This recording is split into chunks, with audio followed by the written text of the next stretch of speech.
DJ Amit Tiwari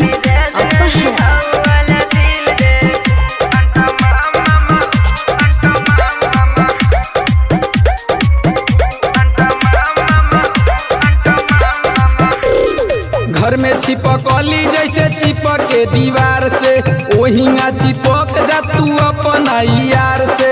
ढेर दिन पर मिलल बाड़ू डेंट पेंट मार के रात भर माजाया जलेवे दा तू प्यार से। आज भर ढील दम निषाद सीना दिल दे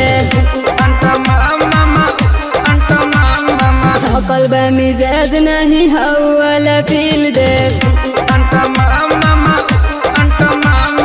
घर में छिपकली जैसे चिपक के दीवार से ओहिंगा चिपक जा तू अपना यार से।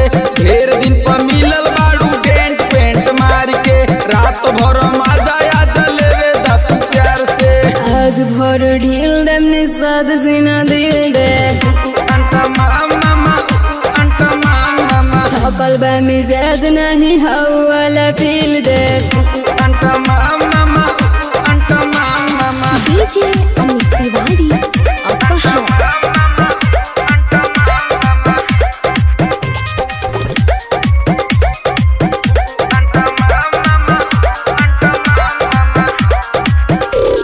पोरे पोरे देह अमर टूटो तबे हो मानी जाई यार गम घुटो तबे हो। आवतनी पास बड़ा दास नइखे हो परती बा खेत जवन दिहिया जजोत। आज भर ढील दम निषाद सीना दिल दे सकल बा मिजाज नहीं हवाला फील दे। घर में छिपकली जैसे चिपक के दीवार से ओहिंगा चिपक जा तू अपना यार से। ढेर दिन पर मिलल बाड़ू डेंट पेंट मार के रात भर माजाया जलेवे दा तू प्यार से। आज भर ढील दम निषाद सीना दिल दे सकल बा मिजाज नहीं हवाला फील दे। डीजे अमित तिवारी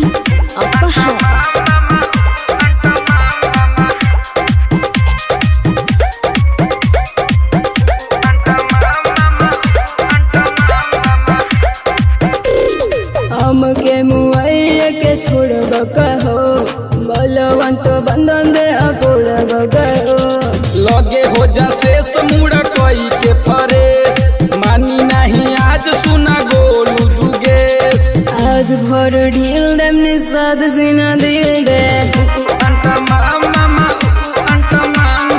सकल बा मिजाज नहीं हवाला फील दे। घर में छिपकली जैसे चिपक के दीवार से ओहिंगा चिपक जा तू अपना यार से। ढेर दिन पे मिलल बाड़ू डेंट पेंट मार के रात भर माजाया जलेवे दाना प्यार से। आज भर ढील दम निषाद सीना दिल दे सकल बा मिजाज नहीं हवाला फील दे।